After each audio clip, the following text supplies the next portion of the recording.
السلام علیکم۔ امید کرتا ہوں کہ آپ سب خیریت سے ہوں گے۔ آج کے اس لیکچر میں ہم تنقید، تنقیص اور مدح سرائی کے مابین فرق کو سمجھنے کی کوشش کریں گے۔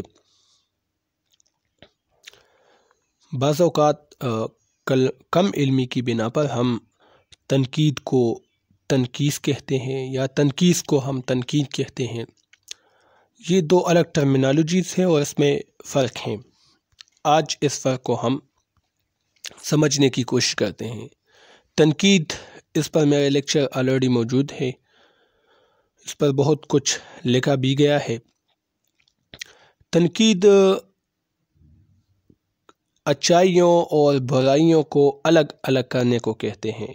جب کوئی فن پارہ شائع ہوتا ہے، فن پارے سے مراد ہے کوئی ناول، افسانہ، شاعری جو بھی ہے، جب وہ شائع ہوتا ہے اور پھر جب اس کے محاسن اور معائب یعنی اچھائیاں اور برائیاں اس فن پارے میں جو خوبیاں ہیں اس کو الگ کرنا، اور اس میں جو خامی نظر آتی ہے، جو کمی اس میں نظر آتی ہے، اس کو الگ الگ کرنا، اس کو تنقید کہتے ہیں۔ اس کے برعکس جو چیز ہے وہ تنقیص ہے۔ بعض اوقات ہم تنقیص ہی کو تنقید کہتے ہیں، لیکن تنقید ابھی ہم نے پڑھا کہ وہ اس سے مختلف چیز ہے۔ تنقیص کیا ہے؟ جب ہم کسی فن پارے کے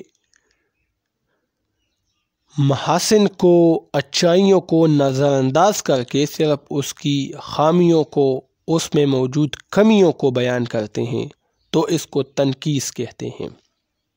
یعنی جان بوجھ کر کسی فن پارے کی کمیوں کو سامنے لانا اور اس کی خوبیوں کو اس پر پردہ ڈالنا، یہ تنقیص ہے۔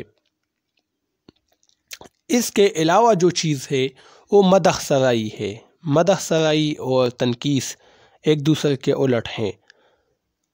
اس کا مطلب یہ ہے مدح سرائی کا کہ جب آپ کسی فن پارے کے صرف محاسن بیان کرتے ہیں، یعنی آپ کسی فن پارے کی اچھی خوبیاں بیان کرتے ہیں اور جو اس میں خامیاں ہیں اس کو آپ ایک سائڈ پر کر لیتے ہیں، اس پر پردہ ڈال لیتے ہیں، تو پھر اس کو مدح سرائی کہتے ہیں، اس کو بھی تنقید نہیں کہتے۔ ٹھیک ہے؟ تو تنقید میں تنقیص اور مدح سرائی دونوں شامل ہے۔ یعنی تنقید میں اچھائیاں بھی پیش کی جاتی ہے اور اس کے ساتھ ساتھ جو خامیاں ہوتی ہے اس کے اندر، جو ڈرابیک ایک فن پارے کے اندر ہوتے ہیں، تو اس کو الگ الگ کرنا یہ تنقید ہے۔ لیکن جب ایک نقاد، تنقید کرنے والا، وہ صرف محاسن کو، اچھائیوں کو پیش کرتا ہے اور اس کی برائیوں کو، اس میں جو کمیاں ہیں اس کو ایک سائڈ پر کر لیتے ہیں، تو اس کو پھر مدح سرائی کہتے ہیں۔ اور جب صرف اس کی خامیاں بیان کرتا ہے اور اس کی اچھائیوں پر پردہ ڈال لیتا ہے تو پھر اس کو تنقیص کہتے ہیں۔ تو یہ ایک فرق ہے۔ بعض اوقات ہم تنقیص کو تنقید کہتے ہیں، یعنی مثال کے طور پر ہم کہتے ہیں کہ اس نے مجھ پر تنقید کیا، تو اصل میں وہ تنقید نہیں ہے، وہ تنقیص ہے۔ یعنی انہوں نے صرف میری برائیاں بیان کی ہے۔ تنقید میں برائیاں اور اچھائیاں یہ دونوں چیزیں شامل ہوتی ہیں۔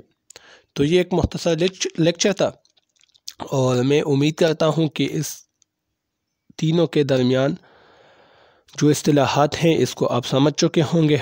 نیکسٹ لیکچر میں ملیں گے۔ مجھے اجازت دیجیے۔ اللہ حافظ۔